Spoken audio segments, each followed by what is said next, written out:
आप देख रहे हैं न्यूज नाउ 24/7 ताज़ा खबरों के लिए हमारे साथ बने रहें। उत्तर प्रदेश विधानसभा अध्यक्ष सतीश महाना ने विधानसभा सत्र की कार्यवाही को सफल बताया। उन्होंने कहा कि विधानसभा की कार्यवाही देर रात लगभग 9:30 तक चली और पूरे दिन सकारात्मक माहौल में चर्चा हुई। महाना ने बताया कि सभी विधायकों ने अपने अपने निर्वाचन क्षेत्रों की समस्याओं और जनता से जुड़े मुद्दों को सदन में मजबूती से उठाया।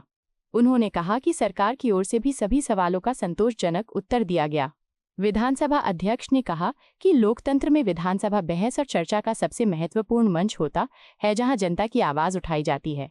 उन्होंने सभी विधायकों की भागीदारी और गंभीरता की सराहना करते हुए कहा कि इसी तरह स्वस्थ बहस लोकतांत्रिक व्यवस्था को मजबूत बनाती है। महाना ने उम्मीद जताई कि आगे भी विधानसभा की कार्यवाही इसी तरह सकारात्मक और जनहितकारी दिशा में चलती रहेगी। जेडीयू के राष्ट्रीय प्रवक्ता राजीव रंजन ने कांग्रेस नेता राहुल गांधी के बयान पर प्रतिक्रिया देते हुए कहा कि उनका सवाल भारत के हितों के खिलाफ है। उन्होंने कहा कि भारत अमेरिका व्यापार समझौते को लेकर उत्पादकों और निर्यातकों में काफी उत्साह है। राजीव रंजन ने बताया कि संयुक्त राज्य अमेरिका $30 ट्रिलियन की अर्थव्यवस्था वाला देश है और उसके साथ व्यापार साझेदारी भारत के लिए लाभकारी साबित हो सकती है। उन्होंने कहा कि इस समझौते के बाद रोजगार के अवसर बढ़ने की संभावना है। उन्होंने राहुल गांधी पर आरोप लगाया कि वे व्यापार और आर्थिक मुद्दों पर गलत संदेश देने की कोशिश कर रहे हैं। राजीव रंजन ने कहा कि अंतर्राष्ट्रीय व्यापार सहयोग से भारत की आर्थिक स्थिति मजबूत होगी और इससे देश के उद्योग तथा व्यापार क्षेत्र को फायदा मिलेगा। भाजपा सांसद रामेश्वर तेली ने कांग्रेस नेता गौरव गोगोई पर गंभीर आरोप लगाए। उन्होंने कहा कि गौरव गोगोई के पाकिस्तान से संबंध होने के प्रमाण सामने आए हैं। तेली ने दावा किया कि गौरव गोगोई की पत्नी पाकिस्तान में एक गैर सरकारी संगठन में काम करती हैं और वहां की सरकार से वेतन प्राप्त करती हैं। उन्होंने कहा कि उनकी शादी को काफी समय हो गया है, लेकिन उन्होंने अभी तक भारतीय नागरिकता नहीं ली है। रामेश्वर तेली ने कहा कि ये राष्ट्रीय सुरक्षा से जुड़ा गंभीर मामला है और इसकी जांच होनी चाहिए। उन्होंने कांग्रेस से इस मुद्दे पर स्पष्टीकरण देने की मांग की। तेली ने कहा कि देश की सुरक्षा और संप्रभुता से जुड़े मामलों में किसी भी प्रकार की लापरवाही स्वीकार नहीं की जा सकती। बिहार सरकार के मंत्री दिलीप जायसवाल ने विपक्ष के नेता तेजस्वी प्रसाद यादव को लेकर चिंता जताई। उन्होंने कहा कि तेजस्वी यादव और उनका परिवार राजनीतिक परिस्थितियों के कारण स्थिर जीवन नहीं जी पा रहा है। जायसवाल ने कहा कि विपक्षी दलों की गतिविधियों के कारण तेजस्वी यादव लगातार विवादों में घिरे रहते हैं।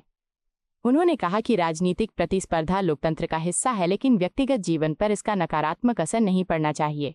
जायसवाल ने कहा कि स्वस्थ राजनीति के लिए सभी दलों को जिम्मेदारी से काम करना चाहिए। उन्होंने उम्मीद जताई कि बिहार की राजनीति में सकारात्मक माहौल बनेगा और विकास के मुद्दों पर चर्चा होगी। हरियाणा के मुख्यमंत्री नायब सिंह सैनी ने बताया कि उन्होंने चंडीगढ़ के हेलीपैड के पास पंजाब के मुख्यमंत्री भगवंत मान से मुलाकात की। उन्होंने कहा कि यह मुलाकात सामान्य बातचीत के दौरान हुई थी। सैनी ने बताया कि उन्होंने भगवंत मान को अपनी यात्रा की जानकारी दी और बताया कि वे फरीदाबाद जा रहे हैं। उन्होंने कहा कि राज्यों के बीच सहयोग और संवाद विकास के लिए जरूरी होता है। सैनी ने कहा कि क्षेत्रीय विकास और प्रशासनिक समन्वय के लिए इस तरह की बातचीत सकारात्मक भूमिका निभाती है। उन्होंने कहा कि हरियाणा सरकार पड़ोसी राज्यों के साथ सहयोग बढ़ाने के लिए प्रतिबद्ध है। शिवसेना यूबीटी सांसद प्रियंका चतुर्वेदी ने बांग्लादेश चुनाव परिणामों पर प्रतिक्रिया दी। उन्होंने कहा कि नई नेतृत्व व्यवस्था से बांग्लादेश में लोकतंत्र मजबूत होने की उम्मीद है। चतुर्वेदी ने कहा कि चुनाव से पहले बांग्लादेश में विरोध प्रदर्शन और अस्थिरता की स्थिति थी। उन्होंने कहा कि जनता ने अपने पिछले अनुभव और कामकाज के आधार पर नेतृत्व को समर्थन दिया है। प्रियंका चतुर्वेदी ने कहा कि लोकतांत्रिक व्यवस्था को मजबूत बनाने के लिए स्थिर और जवाबदेह सरकार जरूरी होती है। उन्होंने उम्मीद जताई कि नए नेतृत्व के साथ बांग्लादेश में राजनीतिक स्थिरता आएगी और लोकतांत्रिक संस्थाएं मजबूत होंगी। उत्तर प्रदेश के विधायक संदीप पटेल ने चुनाव प्रक्रिया को लेकर चुनाव आयोग और भाजपा पर आरोप लगाए। उन्होंने कहा कि दोनों एक ही सिक्के के दो पहलू की तरह काम कर रहे हैं। पटेल ने आरोप लगाया कि चुनाव प्रक्रिया के माध्यम से गरीब मतदाताओं को मतदान से वंचित करने की कोशिश की जा रही है। उन्होंने कहा कि यदि विशेष पुनरीक्षण प्रक्रिया लागू करनी थी तो इसके लिए पहले व्यापक जनजागरूकता अभियान चलाया जाना चाहिए था। उन्होंने कहा कि बूथ स्तर अधिकारियों को सही प्रशिक्षण दिया जाना जरूरी है। पटेल ने कहा कि लोकतंत्र को मजबूत बनाने के लिए निष्पक्ष चुनाव प्रक्रिया जरूरी है।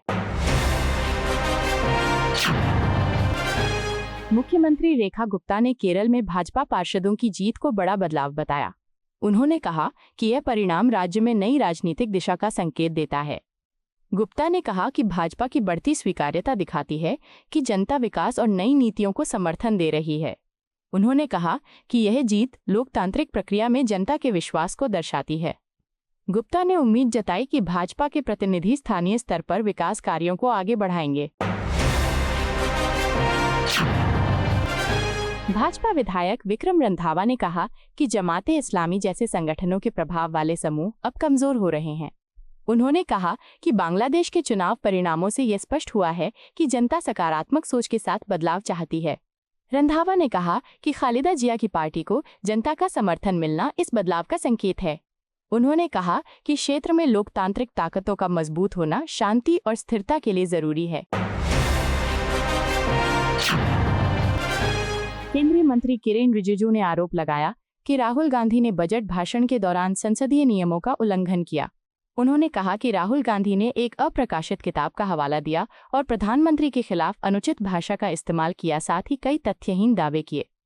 रिजिजू ने कहा कि संसद लोकतंत्र का सबसे महत्वपूर्ण मंच है जहां नियमों और मर्यादा का पालन जरूरी है।